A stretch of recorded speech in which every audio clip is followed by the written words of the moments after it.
Selamat pagi, perkenalkan nama saya Deniliza Priscilla Bruginting, NIM 1903-1007 semester 3A. Di sini saya akan membahas tentang presentasi ilmiah. Presentasi ilmiah adalah kegiatan yang selalu dilakukan dalam kehidupan dunia ilmu. Kegiatan presentasi itu bermanfaat untuk penyebaran informasi ilmiah, baik informasi penelitian dengan mempergunakan rujukan yang terpercaya, maupun informasi pengetahuan penerapan yang bersifat ilmiah populer. Presentasi seperti itu lebih banyak dilakukan oleh mahasiswa yang sedang menjalani kuliah. A. Pengertian presentasi ilmiah. Presentasi ilmiah adalah penyajian karya tulis atau karya ilmiah seseorang di depan forum undangan atau peserta. Agar presentasi dapat berjalan secara efektif, ada beberapa kiat yang perlu diperhitungkan. Kiat yang dimaksudkan itu adalah hal-hal sebagai berikut. 1. Menarik minat dan perhatian peserta. 2. Mengarahkan perhatian peserta. 3. Mempertahankan minat dan perhatian peserta. 4. Menjaga kefokusan masalah yang tetap. Dan yang terakhir, menjaga etika atau kode etik presentasi. B. Tata tertib dan etika presentasi ilmiah. Unsur yang harus ada dalam presentasi itu adalah penyaji, pemandu, pencatat, dan peserta. Setiap unsur itu mempunyai fungsinya masing-masing. Sesuai dengan namanya, penyaji atau pemakalah berfungsi sebagai orang yang menyampaikan isi makalah.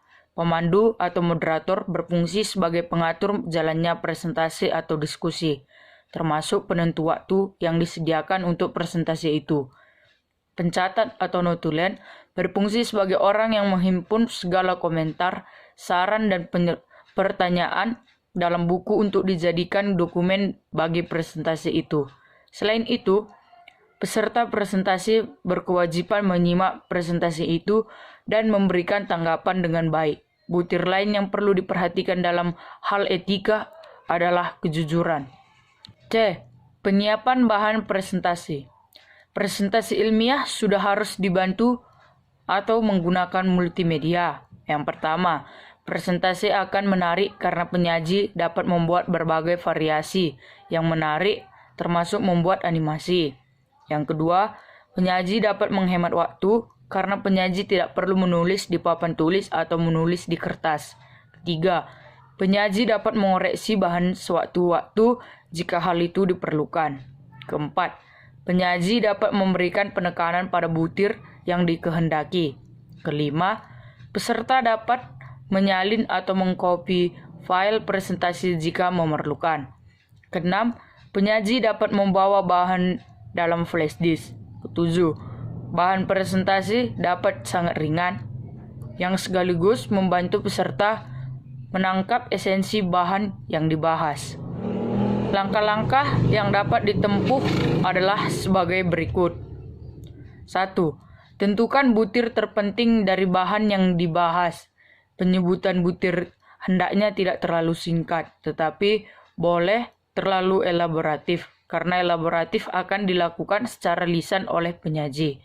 2. Butir-butir tersebut agar alur penyaji runtut dan runut, atau koheren dan kohesif. 3. Ungkapan kerangka pikir makalah yang akan disajikan dalam diagram atau bagan alir untuk menunjukkan alur penalaran. Keempat, tuliskan semuanya dalam bingkai PowerPoint dengan ukuran huruf atau ukuran gambar yang memadai. Kelima, pilih rancangan salindia atau slide yang cocok termasuk kekontrasan warna dan animasi. 6. Lakukan uji coba tayangan untuk memastikan bahwa semua bahan yang disajikan dalam ruangan yang tersedia. 7. Cetak bahan untuk pegangan dalam penyajian. D. Pelaksanaan presentasi. 1. Mengurangi gangguan komunikasi secara antisipatif. Itu seperti A.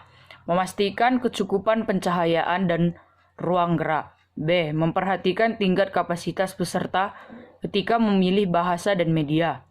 C. Menghindari kemungkinan multitafsir ungkapan yang dipilih. D. Berpikir positif tentang peserta. E. Membuat peserta nyaman, merasa berterima, dihormati, dan dihargai. F. Mempertimbangkan budaya peserta. G. Bersikap terbuka terhadap sikap dan pendapat orang lain yang berbeda. H. Memastikan bahwa pakaian yang akan dipakai tepat dipilih dari segi situasi formal, alam, budaya yang ada.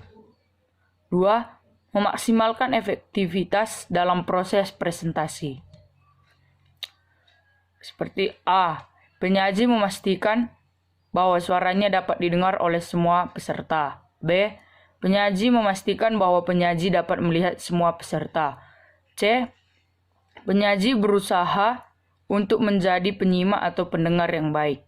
D. Penyaji mendorong peserta untuk aktif terlibat dalam presentasi. E. Penyaji merespon peserta pada kebutuhan peserta tersebut.